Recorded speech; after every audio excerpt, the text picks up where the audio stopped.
यह वीडियो उन लोगों के लिए है जो दूसरों से खुलकर बात नहीं कर पाते या जिनकी बातों का प्रभाव कम होता है। आज हम कम्युनिकेशन कौशल की उन शक्तिशाली बातों को जानेंगे जो आपके व्यक्तिगत और पेशेवर जीवन को बदल सकती हैं।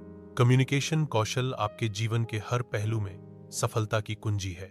कम्युनिकेशन केवल बोलना नहीं है, यह सुनना, समझना और सही प्रतिक्रिया देना भी है। इसमें दो लोग या एक समूह एक दूसरे के विचार, भावनाएं और जानकारी साझा करते हैं। इसमें शब्द, टोन, बॉडी लैंग्वेज सबका बड़ा योगदान होता है।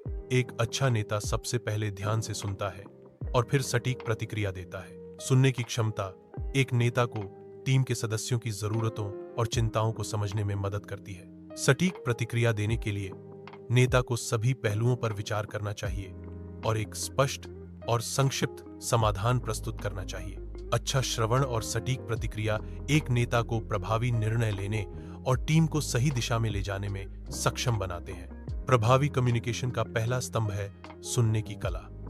ध्यान से सुनना और बीच में न टोकना। एक्टिव लिसनिंग में वक्ता की बात को बिना बाधा के सुनना शामिल है। ध्यान से सुनने से गलतफहमी कम होती है और बेहतर समझ विकसित होती है। सामने वाले व्यक्ति को यह महसूस कराना महत्वपूर्ण है कि आप वास्तव में उनकी बात सुन रहे हैं। सक्रिय श्रवण में वक्ता के शब्दों और भावनाओं को समझने पर ध्यान केंद्रित किया जाता है।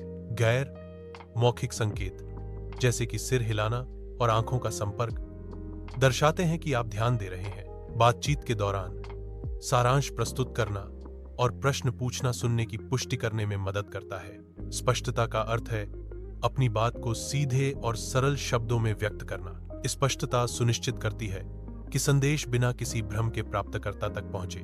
गोलमोल बात करने से बचें, सीधे मुद्दे पर आएं। बॉडी लैंग्वेज संवाद का 70% हिस्सा होती है जो बिना शब्दों के भावनाओं और विचारों को व्यक्त करती है। चेहरे के भाव, शारीरिक मुद्रा और आंखों का संपर्क बॉडी लैंग्वेज के महत्वपूर्ण घटक हैं। बॉडी लैंग्वेज को समझकर हम दूसरों के इरादों और भावनाओं को बेहतर ढंग से समझ सकते हैं। आत्मविश्वास बढ़ाने के लिए आंखों में आंखें डालकर बात करना महत्वपूर्ण है। आत्मविश्वासपूर्ण छवि के लिए सीधे खड़े रहना उचित है। बातचीत को प्रभावी बनाने के लिए हाथों का सही इशारा आवश्यक है। आत्मविश्वास का अर्थ है स्वयं पर विश्वास रखना।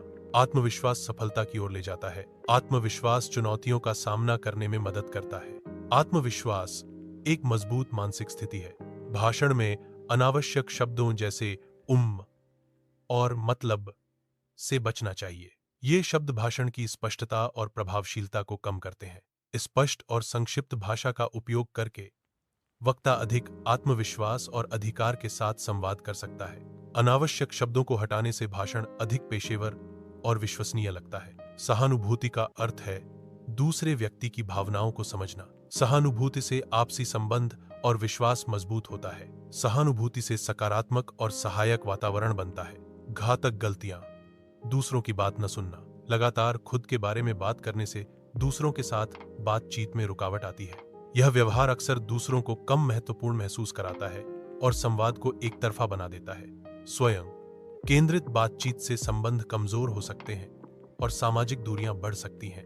नकारात्मक बॉडी लैंग्वेज में आंखों का संपर्क टालना, बाहें क्रॉस करना और झुकी हुई मुद्रा शामिल है। आंखों के संपर्क से बचने का मतलब है आत्मविश्वास की कमी या कुछ छिपाने की कोशिश करना। क्रॉस की हुई बाहें रक्षात्मक या असहमत होने का संकेत दे सकती हैं। झुकी हुई मुद्रा आत्मविश्वास की कमी या रुचि की कमी दर्शाती है। नकारात्मक बॉडी लैंग्वेज प्रभावी संचार और संबंधों में बाधा डाल सकती है। अत्यधिक तेज गति से बोलना श्रोताओं के लिए समझना मुश्किल बना सकता है। बहुत धीमी गति से बोलना श्रोताओं को ऊब सकता है और संदेश की प्रभावशीलता को कम कर सकता है। एक आदर्श भाषण गति श्रोताओं को जानकारी को प्रभावी ढंग से संसाधित करने की अनुमति देती है। भाषण की गति को समायोजित करने से कम्युनिकेशन की स्पष्टता और प्रभावशीलता में सुधार होता है। आंखों से बचने का मतलब है किसी चीज से ध्यान हटाना या उसे अनदेखा करना। यह जानबूझकर या अनजाने में हो सकता है। किसी अप्रिय स्थिति या जानकारी से बचने के लिए आंखों से बचने का उपयोग अक्सर संघर्षों या मुश्किल परिस्थितियों से निपटने के लिए किया जाता है। हालांकि यह समस्या का समाधान नहीं करता है और दीर्घकालिक परिणामों को जन्म दे सकता है। आलोचना करते समय कठोरता संवाद को नकारात्मक रूप से प्रभावित करती है और प्राप्तकर्ता के आत्मविश्वास को कम करती है। कठोर आलोचना रचनात्मक समाधानों को बाधित करती है और रक्षात्मक प्रतिक्रियाओं को बढ़ावा देती है। सकारात्मक और रचनात्मक प्रतिक्रिया कठोर आलोचना की तुलना में बेहतर परिणाम देती है और टीम के मनोबल को बढ़ाती है। गलत समय पर मजाक करने से गलतफहमी और नाराजगी हो सकती है। परिस्थितियों के प्रति असंवेदनशील मजाक संबंधों को खराब कर सकते हैं। मजाक करते समय समय और स्थान का ध्यान रखना आवश्यक है। सही समय पर किया गया मजाक माहौल को खुशनुमा बना सकता है। कम्युनिकेशंस को बेहतर बनाने के लिए नियमित रूप से अभ्यास महत्वपूर्ण है। शीशे के सामने खड़े होकर बोलने का अभ्यास आत्मविश्वास बढ़ाने में मदद करता है। नियमित अभ्यास से बोलने की स्पष्टता और प्रवाह में सुधार होता है। सफल संचार रणनीतियों को समझने के लिए how to win friends, influence people जैसी किताबें पढ़ें। महत्वपूर्ण बातचीत को कुशलता से संभालने के लिए क्रूशियल कॉन्वर्सेशंस जैसी पुस्तकें सहायक हैं। ये पुस्तकें प्रभावी कम्युनिकेशंस और पारस्परिक कौशल विकसित करने में मदद करती हैं। अपनी बातचीत को रिकॉर्ड करके सुनें और सुधारें। रिकॉर्डिंग सुनकर बोलने की स्पष्टता और गति को समायोजित करें।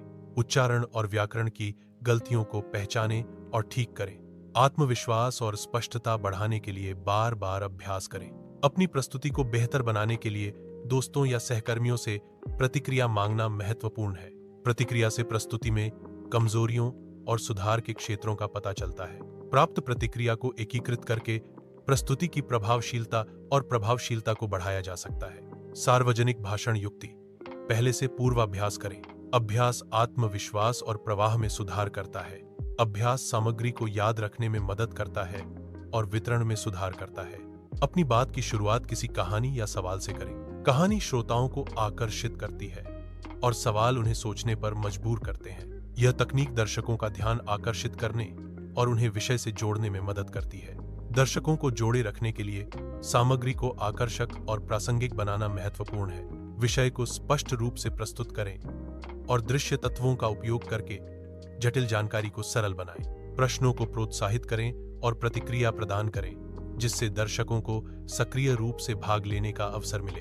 कहानियों और उदाहरणों का उपयोग करें जो दर्शकों को व्यक्तिगत स्तर पर जोड़ते हैं। छोटे वाक्य भाषा सीखने में आसानी प्रदान करते हैं। छोटे वाक्य समझने और याद रखने में सरल होते हैं। छोटे वाक्य बोलने और लिखने में आत्मविश्वास बढ़ाते हैं। छोटे वाक्य भाषा की बुनियादी संरचना को समझने में मदद करते हैं। अपनी आवाज में उतार छाव रखना एकरसता को तोड़ता है और सुनने वालों को व्यस्त रखता है। उतार छाव से आवाज में दिलचस्पी पैदा होती है, जो संदेश को अधिक प्रभावी ढंग से पहुंचाने में मदद करता है। आवाज में उतार छाव रखने से सुनने वाले को बोलने वाले की भावनाओं और इरादों को समझने में मदद मिलती है। आवाज में उतार छाव रखने से बोलने वाला अधिक आत्मविश्वास से भरा और आकर्षक लगता है। मंच पर जाने से पहले 3 गहरी सांसें लेने से आत्मविश्वास बढ़ता है। गहरी सांस लेने से हृदय गति कम होती है और शरीर शांत होता है, जिससे प्रदर्शन में सुधार होता है। यह तकनीक तनाव को कम करने और एकाग्रता बढ़ाने में मदद करती है, जिससे मंच पर बेहतर प्रदर्शन किया जा सकता है। ईमेल में संक्षिप्त भाषा का प्रयोग करें। ईमेल में स्पष्ट भाषा का प्रयोग करें। ईमेल में विनम्र भाषा का प्रयोग करें। मीटिंग में प्रभावी ढंग से संवाद करने के लिए बोलने से पहले ध्यान से सुनें। अपनी बात को संक्षिप्त और स्पष्ट रखने के लिए मुख्य बिंदुओं को 3 भागों तक सीमित करें। सुनने और संक्षिप्तता का संयोजन मीटिंग में स्पष्ट और प्रभावी संचार को बढ़ावा देता है। संघर्ष समाधान। क्रोध में नहीं, तर्क में बात करें। मैं की जगह हम शब्द का प्रयोग करें। संघर्ष समाधान में सकारात्मक और सहयोगी भाषा का प्रयोग महत्वपूर्ण है।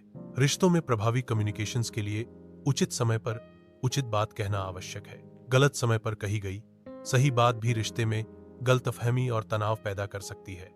सही समय का चुनाव करने के लिए साथी की मनोदशा और परिस्थिति का ध्यान रखना चाहिए। सकारात्मक और सहायक वातावरण में संवाद करने से बेहतर परिणाम मिलते हैं। बातचीत के दौरान सक्रिय रूप से सुनना और सहानुभूति दिखाना महत्वपूर्ण है। स्पष्ट और संक्षिप्त भाषा का प्रयोग करें ताकि गलतफहमी से बचा जा सके। कभी कभी मौन भी एक शक्तिशाली संवाद हो सकता है। मौन शब्दों के बिना भावनाओं और विचारों को व्यक्त कर सकता है। यह अशाब्दिक संवाद अक्सर शब्दों से अधिक गहरा और सच्चा होता है। प्यार किसी भी रिश्ते की नींव है जो 2 लोगों को एक साथ बांधता है। सम्मान एक दूसरे की भावनाओं और विचारों को महत्व देने का प्रतीक है। समझदारी से रिश्ते में आने वाली चुनौतियों का सामना करने में मदद मिलती है। प्यार, सम्मान और समझदारी ये तीनों मिलकर एक मजबूत और स्थायी रिश्ते का निर्माण करते हैं। बहस को सवालों में न उलझाएं, समाधान पर ध्यान केंद्रित करें। सवालों पर बहस करने से ऊर्जा व्यर्थ होती है, जबकि समाधान पर ध्यान केंद्रित करने से प्रगति होती है। समाधान खोजने के लिए समस्या को विभिन्न दृष्टिकोणों से देखें और रचनात्मकता का उपयोग करें। समाधान उन्मुख मानसिकता समस्याओं को अवसरों में बदल देती है। डिजिटल युग में टेक्स्ट या चैट में भावनाओं को व्यक्त करना मुश्किल है, इसलिए टेक्स्ट या चैट में शब्दों का चयन सावधानी पूर्वक करना चाहिए। गलत शब्दों के इस्तेमाल से गलतफहमी हो सकती है। स्पष्ट और संक्षिप्त भाषा का प्रयोग करके गलतफहमी से बचा जा सकता है। किसी को कॉल करने से पहले यह सुनिश्चित करना महत्वपूर्ण है कि आप उनसे पूछ लें कि क्या यह कॉल करने का उचित समय है। यह उनकी उपलब्धता और व्यवधान के प्रति सम्मान दर्शाता है। एक त्वरित संदेश या ईमेल भेजकर पहले पूछना एक अच्छा अभ्यास है। यह सुनिश्चित करता है कि आप उन्हें ऐसे समय पर बाधित नहीं कर रहे हैं जब वे व्यस्त हों या अनुपलब्ध हों। यह पेशेवर और विचारशील कम्युनिकेशंस को बढ़ावा देता है। इंटरनेट कम्युनिकेशंस में कैपिटल लेटर्स में टाइप करना अक्सर गुस्से या चिल्लाने का संकेत माना जाता है। कैपिटल लेटर्स का उपयोग करने से ऑनलाइन बातचीत में गलतफहमी हो सकती है, क्योंकि इसे आक्रामक माना जा सकता है। औपचारिक या व्यावसायिक कम्युनिकेशंस में कैपिटल लेटर्स का उपयोग करने से बचना चाहिए ताकि गलत धारणाओं से बचा जा सके। कैपिटल लेटर्स का उपयोग केवल जोर देने या महत्वपूर्ण जानकारी को हाईलाइट करने के लिए किया जाना चाहिए, लेकिन संयम से। इमोजी का अत्यधिक उपयोग कम्युनिकेशंस की स्पष्टता को कम कर सकता है। औपचारिक कम्युनिकेशंस में इमोजी का उपयोग पेशेवर नहीं माना जाता है। विभिन्न संस्कृतियों में इमोजी के अर्थ अलग अलग हो सकते हैं, जिससे गलतफहमी हो सकती है। इमोजी का अत्यधिक उपयोग संदेश को अपरिपक्व या गैर जिम्मेदाराना दिखा सकता है। संचार एक कला है जिसे अभ्यास, धैर्य और समझदारी से सीखा जा सकता है। अभ्यास संचार कौशल को निखारने और आत्मविश्वास बढ़ाने में मदद करता है। धैर्य कम्युनिकेशंस में आने वाली चुनौतियों का सामना करने और सीखने की प्रक्रिया को जारी रखने के लिए आवश्यक है। समझदारी प्रभावी कम्युनिकेशंस के लिए विभिन्न दृष्टिकोणों और भावनाओं को समझने में सहायक होती है। अगर आपने इस वीडियो से कुछ सीखा हो तो लाइक कीजिए, शेयर कीजिए और अपने विचार कमेंट में लिखिए। याद रखें, आपके शब्दों में दुनिया को बदलने की शक्ति है। आवश्यक है कि आप उन्हें सही ढंग से व्यक्त करें। सही शब्दों का चयन और उनका प्रभावी ढंग से उपयोग दुनिया में सकारात्मक परिवर्तन ला सकता है। अगले वीडियो में मिलते हैं। देखने के लिए धन्यवाद।